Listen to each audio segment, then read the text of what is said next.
It must have been. We'll come to how long you've been there. A huge relief for you. Well, of course, it was one of the great moments of my life. I mean, after 12 days in hospital, for that particular chapter to end like that was absolutely, astonishing. Of course, I was on a major high. It had been my birthday only the day before, which was a pretty emotional moment as well. But yes, I mean, just the feeling that I'd made it, that I was alive, thanks to the kindness and the professionalism and the compassion of all those people who lined that corridor. Yeah, I mean, it doesn't come any better than that. Give us an idea of what your birthday was like the day before. I suppose it's moments like that, isn't it, where your gratitude to staff for the little things that happen, I suppose, goes through the roof on a day like that. Well, absolutely. I mean, when you are as ill as I was, you are reduced to basically the state of being a baby, completely dependent on others for every little thing that happens during your day. So my birthday was an exciting day because by then I was able to sit in a chair beside the bed. You know, that of itself was a giant step forward. But anyway, so there I was sitting in my chair, and one of the nurses came up and she'd obviously looked at my wristband and my records and so on and said, gosh, I see it's your birthday. And, what would you like? And I think I'd been in hospital then for sort of 10 days. I'd been through the mill. I felt pretty battered and bedraggled, and it suddenly occurred to me, well, my goodness, wouldn't it be fantastic to have a shave? So I said, well, I'd love a shave. And she said, all right, my doc, I'll give you a shave. And, she then performed that act of great kindness, very well. And later in the afternoon, all of the nurses gathered round my bed, and because I was then exhausted, having been sitting up, I think, for 3 hours, and produced a piece of cake with a candle on the top and sang happy birthday. And I have to say, I wept like a baby because there was just too much emotion. It was too joyful. It was too much to contain. I had so much gratitude. It was fabulous. It's joyful to see someone who's been through the mill with this as well, clearly better now. Just tell us a little bit about, how it affected you in the beginning and when did things really sort of take a turn for the worse? Well, it was vaguely similar to the Prime Minister, actually, in the sense that I was ill at home for 9 days. On the 9th day of pretty consistent temperature of 40 degrees and, 104, I didn't actually have a particularly bad cough. And that's why I wasn't really sure at the time that I had COVID-19. But anyway, I called the ambulance and they came out and they said, actually, at that stage, I think you're best, where you are, stay at home, but do please call if it gets any worse. And on day 10, I actually sort of fell to the floor and vomited on top of everything else. So I called the ambulance again, they came out, and at that stage, clearly my oxygen level in my blood had fallen to unacceptable levels. And they said, okay, please, you're going to come with us. And that's really when my journey in hospital began. You say you went through the mill. I mean, one of the toughest days early on in your stay in hospital, you sadly lost your father on the day that you were hospitalised. Is it right you had to watch your own dad's funeral from hospital?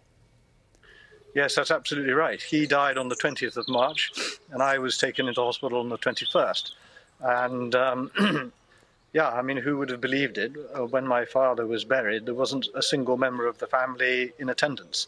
My mother and one of my sisters by that stage had also been taken off to hospital.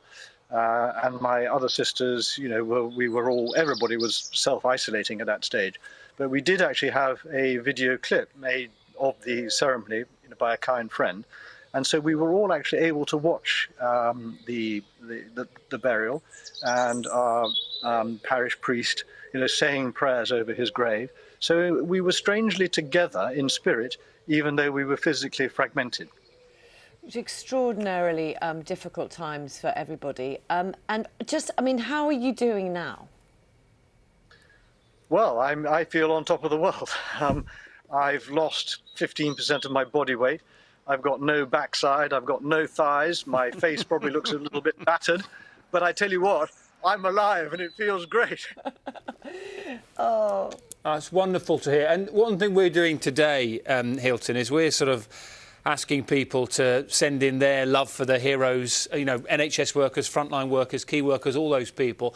I'm sure when we see, as Louise said, when we see that video of you coming down the hall of the hospital and people clapping, and you've talked to us about that emotion, I'm sure there are individuals and just the general staff who you'd love to pay tribute to this morning as well. Well, absolutely. I mean, these really are the heroes of the moment. I mean, these are the Spitfire pilots of 1940. And unlike the rest of you who, you know, the whole nation, we know how special the NHS is.